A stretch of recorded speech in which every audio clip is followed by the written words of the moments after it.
aujourd'hui c'est la fête des mères.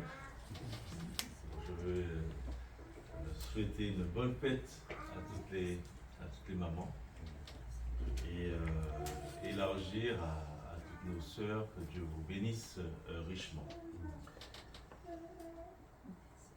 Nous avons parlé de l'intégrité. Nous avons pris l'exemple de David ce matin et merci pour ce partage. Et le titre du message que j'aimerais partager avec vous aussi, c'est avoir une attitude sage au sein de la famille. Alors profitez de cette circonstance pour parler de la famille et voir ensemble comment Dieu voudrait que nous puissions vivre au sein de la famille, être heureux au sein de la famille, dans le couple, dans la relation parent-enfant, et honorer ainsi aussi notre Seigneur. Voilà. Nous glorifions notre Seigneur lorsque nous cherchons à vivre dans la paix, dans la joie, dans l'harmonie les uns avec les autres, et donc particulièrement au sein de la famille et aussi dans l'Église. Et pour cela, j'aimerais voir avec vous ce texte de Ruth, Ruth chapitre 3. Alors Ruth, c'est une belle histoire, il y a beaucoup de belles histoires dans la Bible. Et Ruth, je pense que tous ici vous devez le connaître, c'est l'histoire de cette jeune femme moabite qui a épousé le fils d'un homme qui s'appelait Elimelech, juif, et à cause de la famine, etc., Elimelech est parti à Moab avec sa femme Naomi et ses deux garçons. Et les deux garçons ont épousé deux femmes moabites, Orpa et Ruth. Et puis au chapitre 1, on voit que donc Elimelech, il meurt, les deux fils meurent aussi. Et donc Naomi se retrouve avec ses deux belles filles et elle décide de retourner dans son pays, de retourner à Bethléem. Et elle dit à ses belles filles de rester dans leur pays et puis d'essayer de reconstruire leur vie avec notre mari. Donc Orpa décide de faire comme elle a dit. Mais Ruth, elle s'attache à sa belle-mère et elle dit non, je vais rester avec toi, ton Dieu sera mon Dieu, où tu iras j'irai, où tu mourras je mourrai, ton Dieu sera mon Dieu, ton peuple sera mon peuple. Et elle décide de partir avec sa belle-mère. Et ils arrivent là à Bethléem. Ruth va aller travailler, va pouvoir besoin de sa belle-mère. Et puis au chapitre 3, donc elle va travailler dans le champ d'un homme qui s'appelle Boaz. Et le texte dit par bonheur, voilà, elle a trouvé du travail là, parce que Dieu dans sa providence a conduit les choses. Et Naomi au chapitre 3, elle dit ça, alors lisez avec moi, Ruth chapitre 3, il dit au verset 1, Naomi, sa belle-mère, lui dit, ma fille, je voudrais assurer ton repos afin que tu sois heureuse. Ma fille, je voudrais assurer ton repos afin que tu sois heureuse. Voilà. C'est là le point de départ de ma réflexion sur le fait que Naomi, elle avait vraiment à cœur que sa belle-fille trouve le repos et qu'elle soit heureuse. Alors lorsqu'elle dit ça à Ruth, qu'est-ce qu'elle veut dire? Elle dit à Ruth, j'aimerais bien que tu trouves un mari et que tu trouves un repos auprès de Marie et que tu sois heureuse. Et là, je vois tout la pensée, la volonté aussi de Dieu pour l'homme, pour la femme qui se marie c'est pour trouver du repos et pour être heureux. Voilà. Quand on pense à vouloir se marier, c'est pour pouvoir trouver du repos et pour être heureux. Dans les deux sens. Et si vous réfléchissez à ça, pensez, voilà, je veux me marier, mais c'est pour rendre que l'autre puisse trouver du repos et que l'autre puisse être heureux. Voilà. En tout cas, Naomi, c'est ce qu'elle voulait pour sa belle-fille. Donc, elle va lui donner des consignes par rapport à une coutume connue et elle va dire à Ruth ce qu'elle doit faire parce qu'elle savait que Boaz était l'un des parents qui avait le droit de rachat et donc qui pouvait se marier avec Ruth et prendre soin de Naomi aussi. Et donc Ruth va obéir et faire exactement ce que sa belle-mère lui demande et les choses vont s'enchaîner par la suite. Donc vous pouvez lire le chapitre 3 et 4, mais voilà, il y a 4 chapitres dans Ruth, je vous encourage à lire et puis à méditer là-dessus. Donc Naomi, elle a cet objectif pour sa belle-fille, qu'elle lui assurer du repos et qu'elle soit heureuse. Donc, elle va donc lui dire ce qu'elle doit faire et Ruth va obéir et va montrer aussi sa soumission vis-à-vis de sa belle-mère. Il y a une chose, c'est que comme Naomi, Dieu veut déjà que chacun, que nous trouvions du repos et que nous soyons heureux dans la vie. L'homme pécheur, Dieu n'a pas voulu qu'il reste dans sa condition. Dieu a tout fait, tout mis en œuvre pour que l'homme puisse trouver du repos et être heureux. Et ça, vous savez, il l'a fait en la personne de Jésus-Christ, qui a dit: venez à moi, vous tous qui êtes fatigués et chargés, et je vous donnerai du repos. Je vous donnerai du repos. Et l'auteur de l'Épître aux Hébreux parle de cela, qu'on trouve donc le repos en Jésus-Christ, nous qui croyons en lui. Et il dit, voilà, si vous entendez sa voix, n'endurcissez pas votre cœur. Et il fait aussi référence au peuple d'Israël dans le désert qui a endurci son cœur. Et donc, l'auteur de l'Épître aux Hébreux rappelle aussi que c'est en Jésus-Christ qu'on trouve le repos. Donc, en élargissant, je dirais que Dieu, il a envoyé son Fils Jésus pour que l'homme perdu, l'homme pécheur, puisse trouver en lui le repos et qu'il soit heureux. Alors, j'espère que tous ici, vous avez trouvé le repos en Jésus-Christ. Et que vous pouvez dire que en Jésus-Christ, vous avez trouvé le bonheur que votre cœur recherche. On va revenir donc à la pensée de Naomi, qui était que sa belle-fille Ruth puisse trouver du repos, et elle voulait assurer le repos de sa belle-fille afin que tu sois heureuse. Alors, au chapitre 1, verset 9, il dit que l'Éternel vous fasse trouver à chacune du repos dans la maison de Marie. Voilà. Donc c'est vraiment ça sa pensée. Hein. Et donc lorsqu'elle dit à Ruth, j'aimerais assurer ton repos, c'est ce qu'elle veut dire. Je veux que vous puissiez trouver du repos dans la maison de Marie. Et Ruth, elle a mis sa confiance en Dieu lorsqu'elle a fait le choix de suivre Naomi et d'aller avec elle à Bethléem.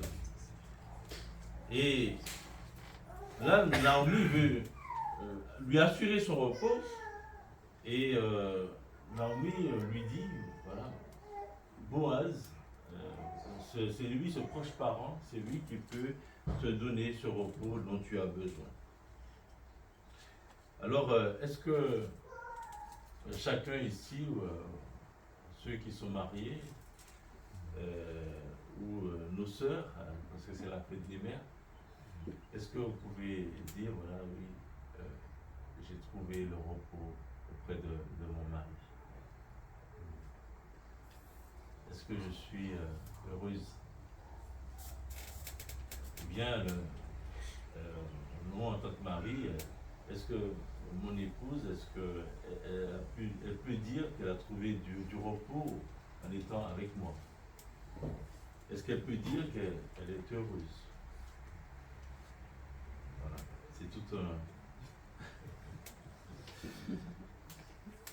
En tout cas, c'est la volonté de Dieu, et Dieu nous donne aussi les éléments pour pouvoir y arriver. J'aimerais voir avec vous cela ce matin, et c'est en cela qu'on peut avoir cette conduite sage que l'apôtre Paul dit donc aux Éphésiens. Donc on va tourner quelques pages, aller dans le Nouveau Testament et voir dans la pensée de notre Dieu comment faire pour assurer le repos de l'autre, de mon conjoint, et qu'elle puisse être heureuse, ou bien qu'il puisse être heureux. Et comment faire en sorte que dans le foyer, on puisse dire, voilà, c'est ce foyer où il y a le repos, où il y a la paix. Et donc, avec les enfants aussi, comment en tant qu'enfant, je peux, qu'est-ce que je dois faire pour que maman puisse être tranquille, puisse trouver ce repos aussi dont elle a besoin, en étant un enfant obéissant. Voilà. Alors, l'apôtre Paul, dans Éphésiens chapitre 5, il parle de cette conduite sage que j'aimerais voir avec vous. Donc, je vais lire à partir du verset 15. Éphésiens chapitre 5, à partir du verset 15, il dit: Prenez donc garde afin de vous conduire avec circonspection, non comme des insensés, mais comme des sages. Rachetez le temps, car les jours sont mauvais. C'est pourquoi ne soyez pas inconsidérés, mais comprenez quelle est la volonté du Seigneur. Ne vous énivrez pas de vin, c'est de la débauche. Soyez au contraire remplis de l'esprit. Entretenez-vous par les psaumes, par les hymnes et par les cantiques spirituels, chantant et célébrant de tout votre cœur les louanges du Seigneur. Rendez continuellement grâce à Dieu, le Père, pour toutes choses, au nom de notre Seigneur Jésus-Christ, vous soumettant les uns aux autres dans la crainte de Christ. Femmes, que chacune soit soumise à son mari comme au Seigneur, car le mari est le chef de la femme, comme Christ est le chef de l'Église, qui est son corps, et dont il est le sauveur. Or, de même que l'Église est soumise à Christ, les femmes aussi doivent l'être à leur mari en toutes choses. Marie, que chacun aime sa femme comme Christ a aimé l'Église et s'est livré lui-même pour elle, afin de la sanctifier en la purifiant et en la lavant par l'eau de la parole, pour faire paraître devant lui cette Église glorieuse, sans tache ni ride, ni rien de semblable, mais sainte et irréprochable. C'est ainsi que le mari doit aimer sa femme comme son propre corps. Celui qui aime sa femme s'aime lui-même, car jamais personne n'a haï sa propre chair, mais il la nourrit et en prend soin comme Christ le fait pour l'Église, parce que nous sommes membres de son corps. C'est pourquoi l'homme quittera son père et sa mère, s'attachera à sa femme, et les deux deviendront une seule chair. Ce mystère est grand, je dis cela par rapport à Christ et à l'Église. Du reste, que chacun de vous aime sa femme comme lui-même, et que la femme respecte son mari. Après, il dit: Enfants, obéissez à vos parents selon le Seigneur, car cela est juste.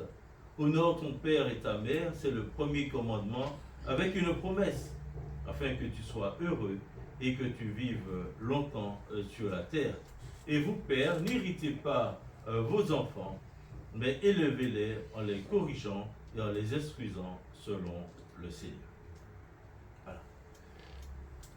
Avoir une conduite sage au sein donc, de la famille. L'apôtre Paul il dit au verset 21, vous soumettant les uns aux autres dans la crainte de Christ. Se soumettre, c'est cesser de résister, c'est se conformer, obéir, c'est se placer sous l'autorité d'un autre. Se soumettre, c'est aussi un acte volontaire qui témoigne, d'après le dictionnaire, qui témoigne d'une disposition à obéir. Voilà, c'est des définitions qu'on trouve dans le dictionnaire. Et tout ça, c'est bien.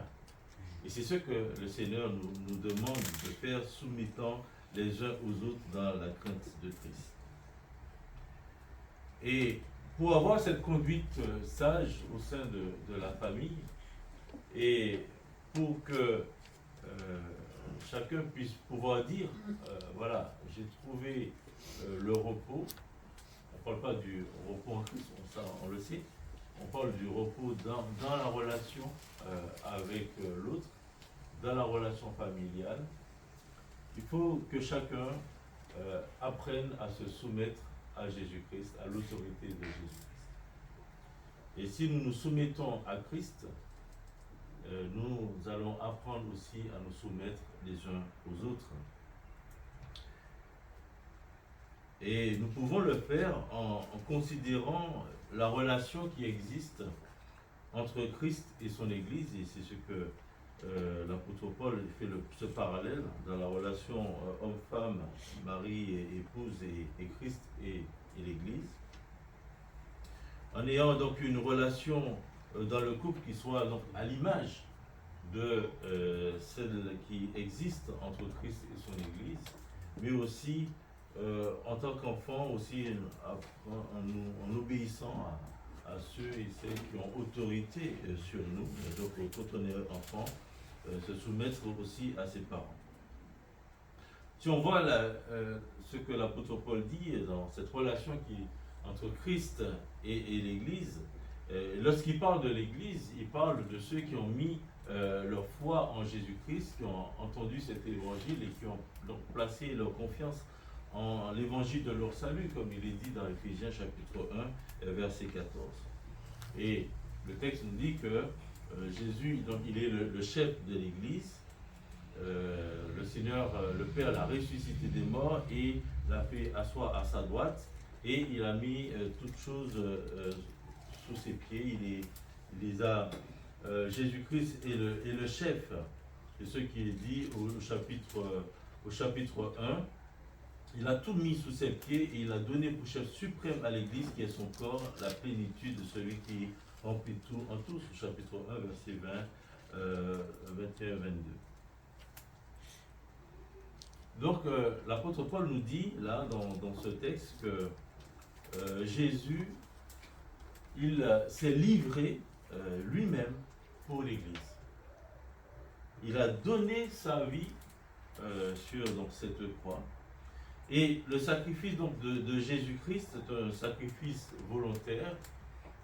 C'est lui, il a dit personne ne me l'ôte. C'est de sa propre volonté qu'il est venu. Il a obéi à son Père. Mais il est venu parce que dans Hébreu, il est dit, dans le rouleau du livre, il est question de moi, c'est pour cela que je vais faire au Père ta volonté. Et il est venu pour donner sa vie, pour livrer sa vie sur la croix.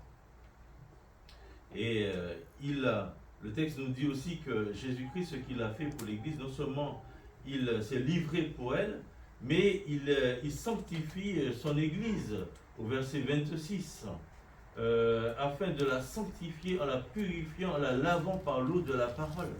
Voilà ce que fait aussi le Christ pour son Église, il la purifie, il la sanctifie, il la met à part pour l'œuvre à laquelle son Église est destinée. Il veut aussi que sa volonté, c'est de faire paraître cette Église devant lui, cette Église sainte et irréprochable, au verset 27, pour faire paraître devant lui cette Église glorieuse, sans tache, ni rien de semblable, mais sainte et irréprochable. C'est magnifique de voir que, on parlait tout à l'heure de l'Église qui est imparfaite, mais l'œuvre, la volonté du Seigneur, c'est que cette Église qui est au départ imparfaite, que tous puissent grandir et que ces rides, ces tâches, toutes ces choses puissent s'en aller au fur et à mesure. Et la parole qu'il nous a laissée est là pour faire son œuvre en nous et nous transformer jour après jour pour que nous ressemblions de plus en plus à notre Seigneur Jésus-Christ. Donc c'est là sa volonté. Et je vais noter que Jésus, il a mis à exécution son plan glorieux pour l'Église. Il l'a aimée dans le passé en donnant sa vie pour elle.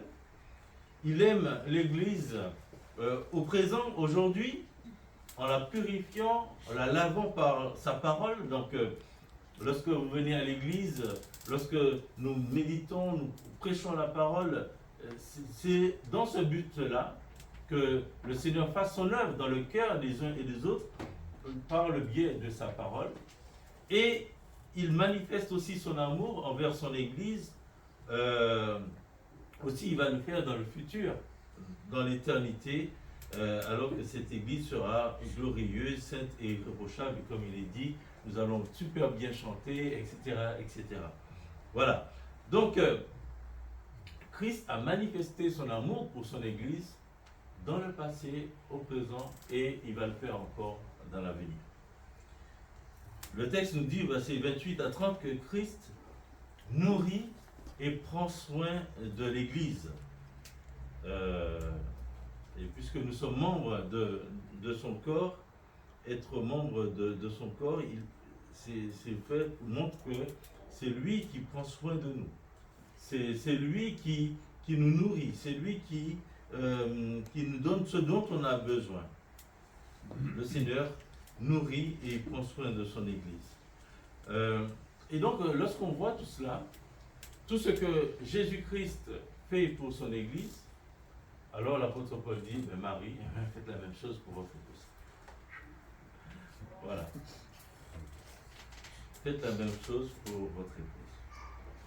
Et c'est là tout le défi pour nous maris, et pour ceux qui, après, pour les jeunes qui sont là, qui vont se marier, si Dieu le veut. Voilà. Et c'est en ça que si on cherche à faire ce que le Seigneur nous demande, alors notre épouse pourra dire, voilà, j'ai trouvé du repos auprès de cet homme. Alors,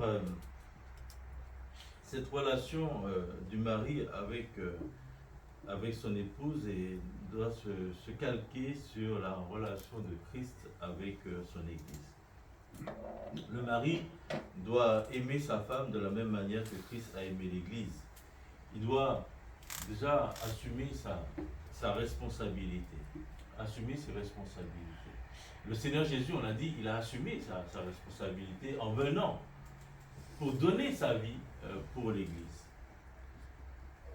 Et l'homme doit assumer ses responsabilités en assumant son rôle de chef de foyer. Tout comme Jésus-Christ, il est le chef de l'Église. Adam, lui, il n'a pas assumé son rôle de chef alors que c'est à lui que Dieu avait dit, voilà, tu ne mangeras pas de l'arbre de la connaissance du bien et du mal.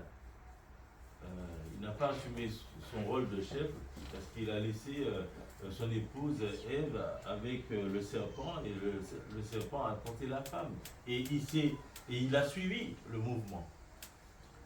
Et s'il avait assumé son rôle, c'est à lui d'aller et de dire au serpent, non, voilà, voici les consignes qui m'ont été données. Et ça ne sera pas autrement. Et bon, on sait très bien que ça ne s'est pas passé comme ça. Josué, il a assumé son rôle de chef jusqu'au bout, et même à la fin de Josué, il dit choisissez qui vous voulez servir. Mais en tout cas, moi et ma maison, nous servirons l'Éternel. Voilà, c'est le rôle de chef de famille. Josué dit voilà, vous faites ce que vous voulez, mais moi et ma maison, nous servirons l'Éternel. Assumer son rôle de chef. L'autre chose, c'est que aimer son épouse en étant prêt à se sacrifier pour elle. Parce que c'est ce que Jésus-Christ a fait, il s'est sacrifié pour l'Église, l'épouse, l'Église. Dans l'Ancien Testament, dans Genèse, il parlait de Jacob qui aimait tellement Rachel. Il a travaillé même 14 ans en fait, finalement pour elle. Et le texte dit que pour lui c'était comme quelques jours parce qu'il aimait Rachel. Donc tout le travail, il s'est beaucoup sacrifié parce qu'il aimait Rachel. Être prêt à se sacrifier pour son épouse, à se donner pour elle. Il est dit aussi que on peut manifester notre amour pour notre épouse en la sanctifiant par la parole aussi, afin qu'elle puisse continuer à progresser. Et donc le rôle du mari est là aussi très important d'avoir ce temps d'échange, de partage de la parole de Dieu, pour que la parole de Dieu puisse faire son œuvre aussi dans le cœur de l'épouse et qu'elle puisse être radieuse comme le Seigneur le veut pour son Église. Et ça, c'est l'œuvre du Saint-Esprit, mais l'œuvre du Saint-Esprit s'accompagne aussi de ce que nous lisons dans la parole de Dieu et laissons le Seigneur faire son œuvre en nous. Le Seigneur, il a pris soin de son Église et en tant que mari, nous devons prendre soin de notre épouse en la nourrissant et comme il est dit, comme il le fait pour son propre corps. Donc, ce texte m'encourage à faire mieux, à chercher à imiter notre Seigneur Jésus-Christ dans sa relation avec l'Église et m'interroge pour me dire comment moi je peux aimer encore plus mon épouse pour qu'elle puisse dire, voilà, j'ai trouvé le repos auprès de Tony, et je suis bien avec lui, je suis heureuse. Moi je veux que ma femme me dise ça, je ne sais pas vous. Voilà, voilà. Et donc, que dois-je faire pour cela? Le Seigneur me dit. Lorsqu'on fait tout pour assurer qu'elle soit tranquille, je sais pas moi, si trouver une maison, si il faut travailler dur pour lui faire son petit chez-soi, etc. Tout faire. Voilà. Et c'est comme ça qu'on lui montre qu'on l'aime, en étant prêt à se sacrifier pour elle. Il y a l'autre chose, c'est que pour trouver ce repos, la femme aussi doit accepter de se soumettre. Parce que si elle n'accepte pas de se soumettre, il y aura la guerre. Et ça voilà, on ne peut pas dire le repos. Et justement, dans l'histoire avec Ruth, c'est ce qui caractérise Ruth, c'est que c'est sa soumission. Elle se soumet à ce que lui demande sa belle-mère, et même aussi Boaz remarque cela, et elle se soumet lorsque sa belle-mère lui dit maintenant attends, ne t'inquiète plus, laisse faire, et Boaz va faire le nécessaire pour que ce mariage puisse se faire. Et Ruth, elle manifeste ce cœur à la disposer à se soumettre à sa belle-mère, mais aussi à Boaz. Et c'est ça qui fait toute sa beauté à cette femme, parce qu'elle était une femme travailleuse, une femme aimante, une femme aussi soumise. Et elle le fait de mon cœur. Elle aurait pu dire, voilà, moi je vais vivre ma vie comme bon me semble. Non, elle a fait le choix de rester avec sa belle-mère et d'être sous son autorité, sachant que voilà, sa belle-mère aussi voulait son bien. J'aimerais assurer ton repos, la belle-mère lui dit. Voilà, donc ce que je veux pour toi, c'est ton bien. Et donc, Will va accepter volontairement encore de se soumettre à sa belle-mère. Je ne veux pas aller plus loin, je crois qu'on sait tous, on a bien compris cela. Et la soumission, c'est un acte volontaire. Je sais qu'on est dans un temps, on n'aime pas parler, c'est des mots qu'on n'aime pas entendre. Il y a même, voilà.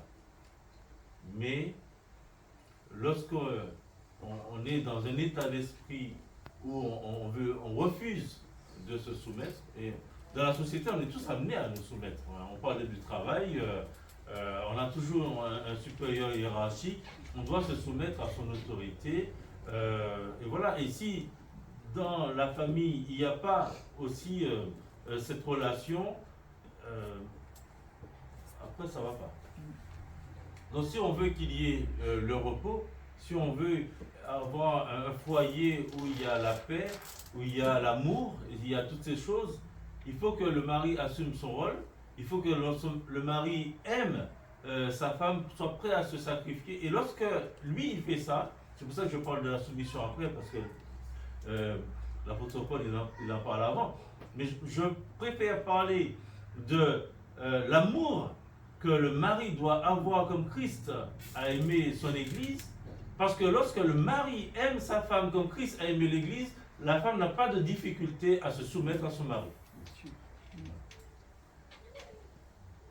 Le mari n'a même pas besoin de lui dire femme, attends, il faut que tu sois soumise. Voilà, mais c'est pas possible. C'est la femme qui volontairement se soumet à son mari parce qu'elle voit que cet homme l'aime et cet homme est prêt à se sacrifier pour elle. Voilà.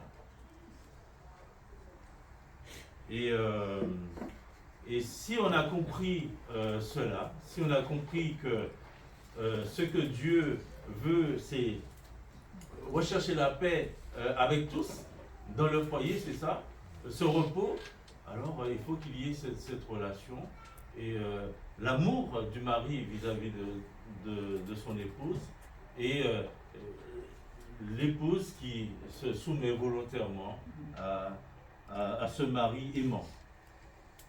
Donc s'il y a un problème de soumission, peut-être que le mari doit se poser la question, est-ce que je montre à mon épouse l'amour que j'ai pour elle? Est-ce qu'elle est consciente de ça? Est-ce qu'elle le voit?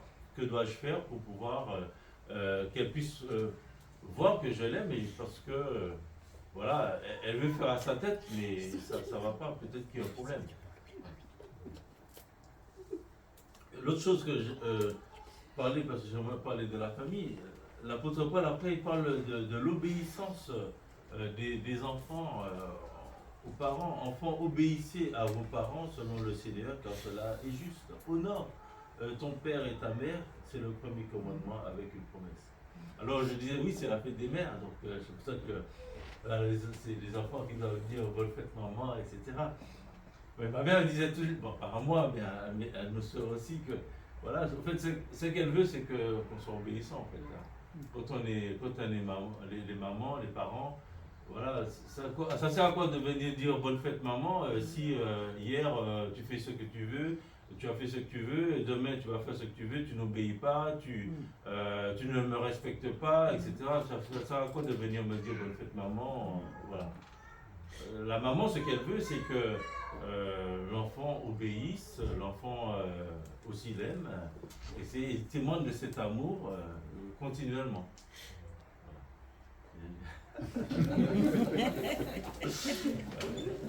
C'est la seule jeune.